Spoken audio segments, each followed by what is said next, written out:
Hey up everybody, my name's Joshua Morrison, director of Johnny Moz's Lessons in Confidence, and today I want to talk to you a little bit about politics. Not that this is going to be a political video, this is going to be, if anything, an apolitical political video.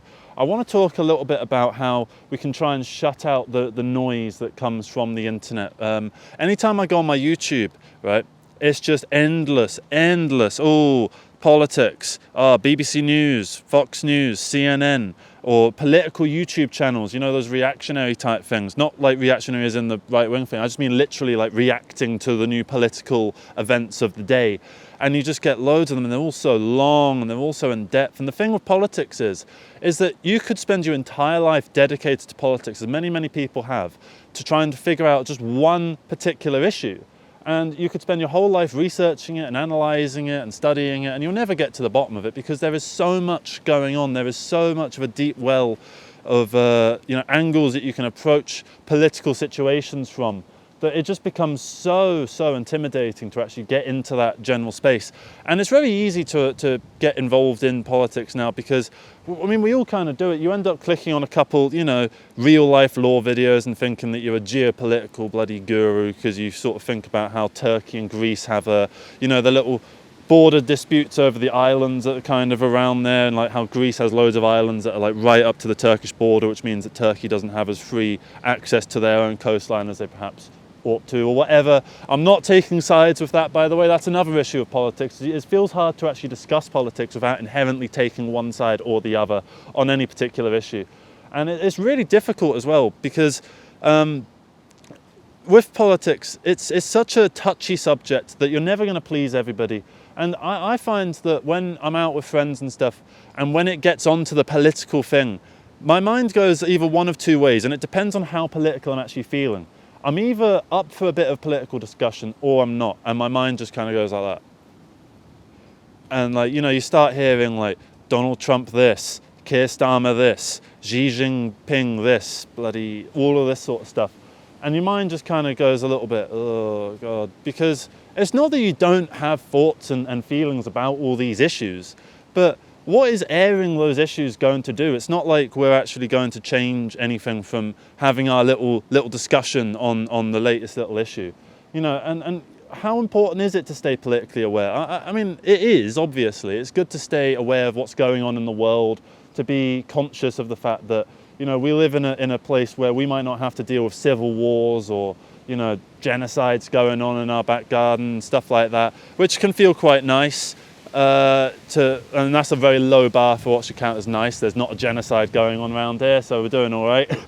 But you know, like it's just quite difficult to actually air your general opinion on the political landscape as a whole, because it kind of insinuates that you might feel one way or the other. And I feel like just from watching this video, you might be able to get a sense that I feel one way or the other. And I don't want it to be a video about that. I want it to be a video where it's just discussing the fact that, are we not all a little bit sick of this endless fucking conversation that seems to be going on indefinitely? And, you know, I mean, it feels a bit like it started in 2016 with the first, with Brexit and Donald Trump's first election. And then it just kind of carried on, and then COVID just like turned it into hyper drive, you know, and it keeps going, and there's always a new issue, there's always a new thing, there's always a new school shooting in America, there's always a new riot, there's always a new war that's beginning, there's always something going on that we can't get away from, that we need to have some, like, not necessarily need to have some kind of opinion on, but, you know, I think it's good to stay informed of what's going on and to try and look into the issue and see what's going on, what people are saying, who do you agree with, that kind of thing, because I don't know. As time sort of continues, I find myself ebbing and flowing across the political sort of landscape. Generally, I'm on the left side, but I just find myself a little bit sort of frustrated with the fact that it's just so hard to escape politics now. The political discussions sometimes feel a bit inevitable with people, and it's not that I don't like political discussions. I do, and with people that I truly like, I trust. I really like having those discussions where I feel like I can comfortably air any opinion that I might have. And it's not like I have any like really bad, awful, nasty opinions. I mean, I've done videos, I think, where it should be quite clear that, you know, I'm fairly all right in terms of politics. I'm not like some kind of mad alt-right bloody guy. I'm not some like deep down closet racist or anything like that. But, you know, I mean, I don't really want this, for instance, to be a political channel. I don't want to discuss politics. I don't want it to be about that in particular. But also, sometimes there is an issue that's just kind of like, you know, it feels almost wrong to stay silent on it because you've got a bit of a platform. So why not try and use that platform? I mean, what, do I just try and start fundraisers for every new issue that's going on? Can we be conscious of every issue going on at the same time? Like, for instance, with the Palestine protests at the moment, a lot of people find an annoyance in the Palestine protesters because, you know, there's the M13 thing going on in the Democratic Republic of the Congo. There's Boko Haram in Nigeria. There's the Xinjiang, the Uyghur people in China. You know, there's the Mexico border, there's some problems going on there. Apparently there's some problems going on in Argentina. There's problems going on everywhere, you know. And, you know, so people get annoyed that people are focusing just on this one issue, like they're, you know, doing it as a, quote, virtue signaling to try and show that they're such good people. But at the same time, is it possible to be clear and conscious and condemning of every single issue that's going on? And to evenly spread all that? Or is it better to concentrate all of that energy into one issue and sort one issue out, get that sorted, and then do the next one? And obviously we're not sorting any issues out, it feels like. We're not sorting things out, and that's kind of the problem. And how much does talking about it really help? How much does starting a little fundraiser for some charity really help? How much do these things aid the people that are actually struggling? And what does me coming on talking about how I can't be bothered to talk about politics, what does that do? What does that help for anything? The best that can happen is someone else can relate to this and kind of go, yeah, I agree with that. But what's that going to do? Is it going to do anything? If I get someone to be more comfortable in their own skin and not worry so much about the larger cultural zeitgeist, is that an improvement to the world? It's an improvement to that one person. Say you managed to do that with all 8 billion people, then what? If no one cared about politics, you would obviously need some people to care about politics because stuff still needs to happen. Tax laws need to get passed, roads need to get built, democracy needs to continue, you know, trade needs to happen, global infrastructure needs to be upheld. So we obviously need to get all that sort of stuff done. But I think with the internet and, you know, the algorithm kind of pushing out like, you know, targeted propaganda to certain people. Like if you ever go to your grandparents' house and you go on their computer and you see their YouTube recommendeds compared to yours, and you just think, bloody hell, they live in a different world where there's different issues that are going on. Like that, on my side, they don't talk about this sort of stuff, but on their side, they don't talk about the stuff that we talk about. So we're all kind of talking past each other about different issues, and someone will go, yeah, well, what about this issue? And then someone will respond with, well, yeah, but what about this more important issue? And then someone will go, yeah, but what about this even more important issue? And yes, so every issue has some level of importance, even from local to national to international. And I'd like to sort them all, please, really. I'd like to end the war in Palestine. I'd like to end the war in Ukraine, in Ukraine's favour. I'd like to end, you know, all the terrible problems that are going on, like the Uyghur thing. I'd like to sort all these issues out. And there's another problem, is with the wording. You've got to be so careful with the wordings. As I was saying that, I felt like, oh, maybe the fact I didn't call the Uyghur thing a genocide, or maybe the fact that I said the end of the war in Ukraine, that implies that I'm like one of those pro-Russian sort of guys, which I'm not. That just want to end, that use peace as a bit of like a dog whistle just for letting the Russians win. And it's like, oh, I don't know. I don't know how to sort that out. I don't know how to, like, I really do kind of not look up to or idolize or like really even respect, but you know, like the political commentators, how they're able to do this day in and day out and like so on, and talk about these things in really specific detail and so confidently as well. I don't know how they do it, because everything to do with this is a very touchy subject, and maybe part of how they've done it is they've managed to build a safe space for themselves, and I don't just mean on the left, I mean on the right as well, where people get an audience of people that generally agree with them on most issues. And so, you know, there's the right-wing space of issues that matter and the right-wing space of opinions, and then there's the left-wing space of opinions and the left-wing space of issues. And they have overlaps for sure, and you can find common ground on those sort of things. Because you ever talk to, you know, someone that's on the opposite side politically from you, and you realise that they're actually a lot closer to you than you actually might think at first. They actually are a lot more on board with the sort of things that you want to do. They maybe just disagree with how you want to get there. They might disagree on certain issues, but they might agree on others. And I think with the internet and with the algorithm and with this continuing division and this endless culture war that's being propagated by the overall media and the governments and so on and so forth for the sake of getting re-elected and that kind of thing, that what it's leading to is a world where you can't agree with people. And I try to put that stuff aside and end up agreeing with people, but I still fall victim to it. Like when I go to talk to people and we get talking about politics and it's someone I maybe disagree with, and then I find myself like having to play the liberal in a conversation, and I don't like doing that. And then I aired this grievance to someone. They said, well, don't play the liberal. I'm like, but I think I am a liberal, so I kind of end up playing the liberal by default. It's hard for me to play a conservative because I'm not one.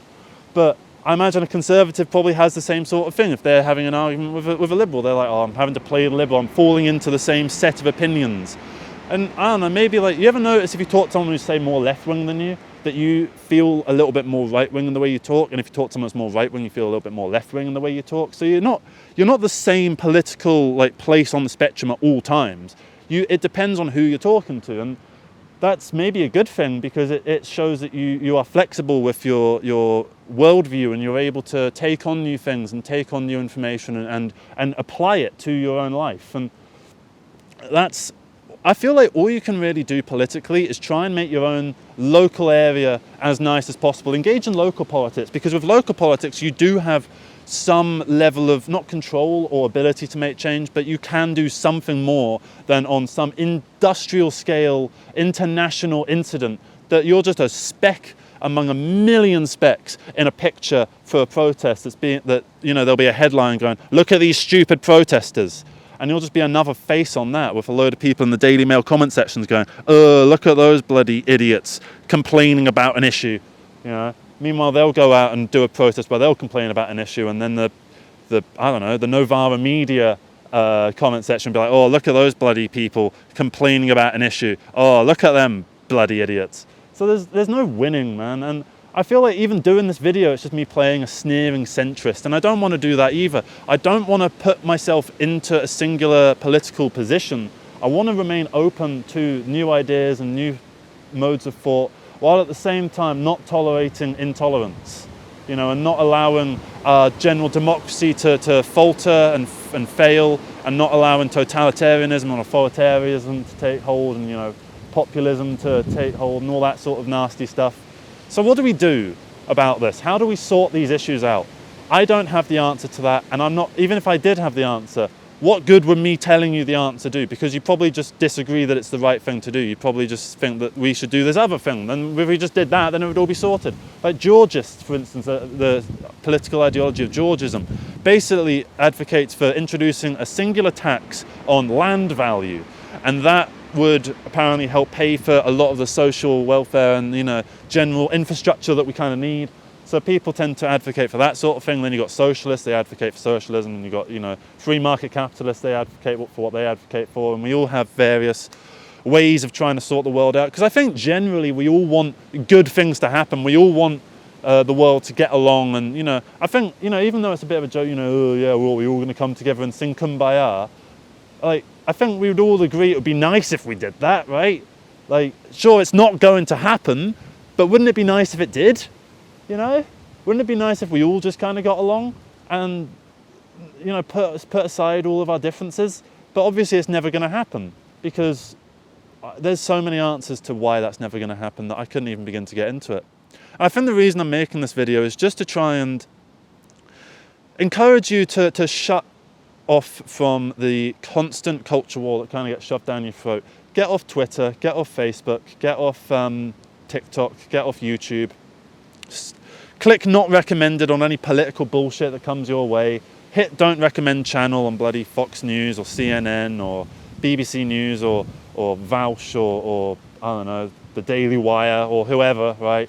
Just don't engage with it. Shut it out, because you'll be so much happier in the long run if you don't think about politics. When the UK election came up, I said, right, I'm going to be political until the election happens, and then once the election's over, I'm done.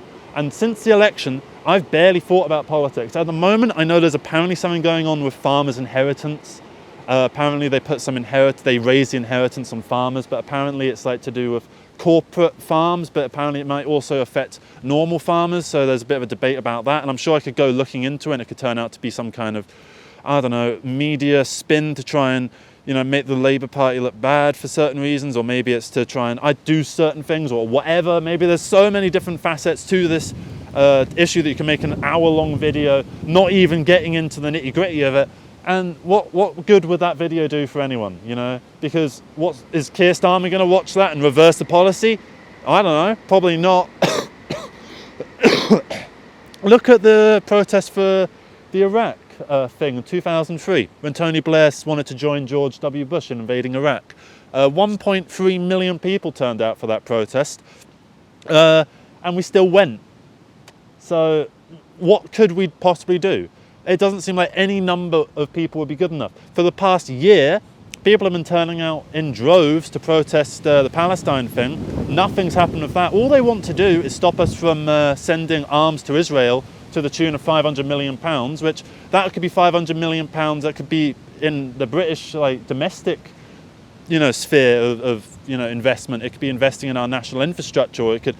500 million was the cost of Bond Street Station when they built the Elizabeth line. So we could get another one of those, if we stop doing that. That's per year, so we could get Bond Street every year.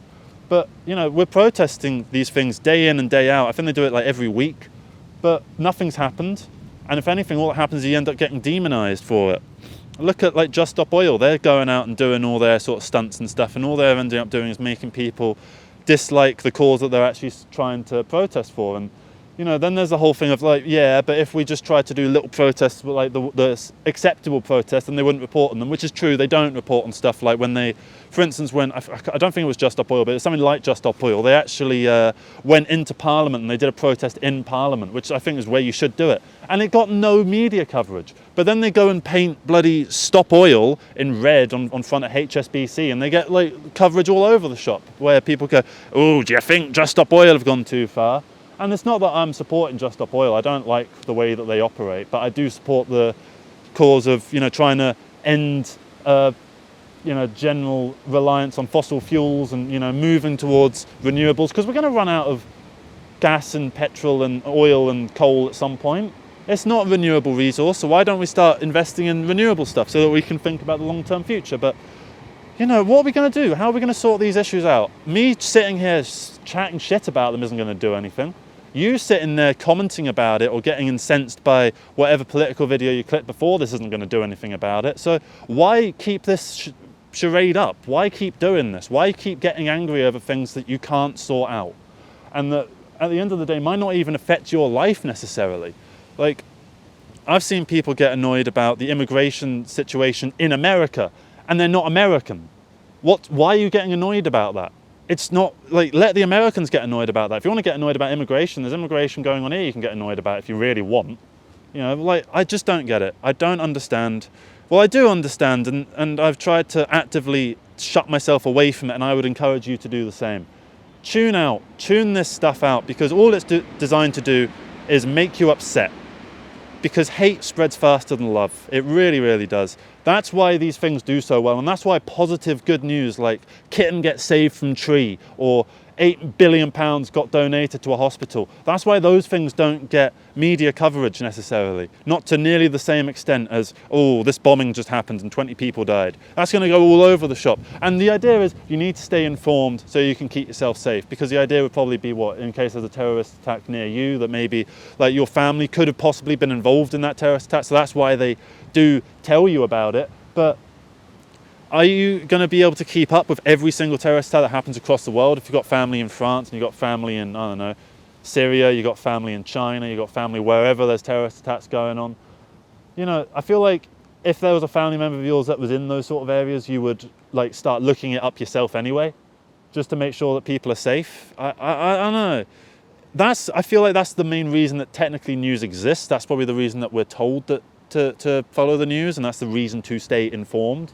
But how does that help for every single political issue?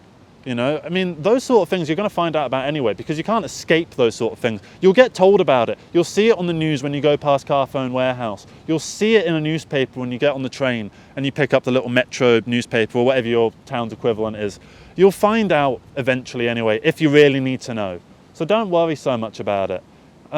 Yeah, I feel like that's going to be it.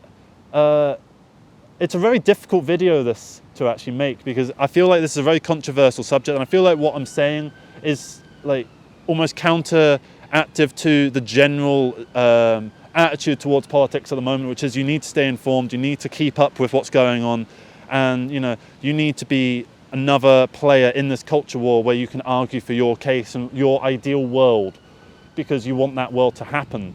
And you know, we all want the best world to happen. The difference is we all see that as a different thing.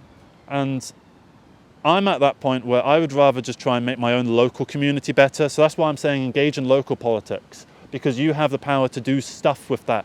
Your vote actually means something in amongst 20,000 people compared to 20 million people. Sure, it might not be massive, but it's at least visible. So yeah, try and make your own location better. Try and form your own community with people that you love and cherish and people that you care about. Try and find people that are like-minded, and try and just keep yourself happy, and try and tune this stuff out, because it's not designed to make you happy. It's designed to make you absolutely fucking miserable. So thank you very much for watching this video. Hope you have a good rest of the day. Take care, everybody. Leave your comments below on what you think about trying to tune out of politics. I presume at some point you've tried to tune out of politics before, and then you're going to get back into politics. I know I'm going to get back into politics at some point. But yeah, let me know what you think, particularly if you're American, because I know Trump's just got in. So I imagine you probably are thinking, oh God, 4 years of hearing about bloody Trump, I'm going to just tune out of politics. So if you have thoughts about this in any capacity, or if you have some critiques of what I'm saying, please do respond, and please leave them. Let's try and get a discussion, a good faith, well-rounded and civil discussion going on about this, and try and avoid the political, you know, argument sort of thing where it's like the right-wing people versus the left-wing people, because this isn't a political partisan issue. This isn't us talking about, you know, Palestine, or this is us talking about Ukraine, or us talking about immigration, or this talking about trans rights or whatever. This is just us trying to cover the idea of engaging with politics and your own mental health. So yeah, take care, everybody. Have a good rest of the day. Take the news app off your phone, even ground news, which can be all right. But I even worry that that's some kind of like, you know, weird sort of partisan thing, which is just disguising itself as bipartisan. You got to be on the lookout in that kind of regard. Just stay conscious, but don't let it dominate your own thought process in your mind. That's what I'll say. Stay conscious, but don't let it control you. Take care, everybody. Bye-bye.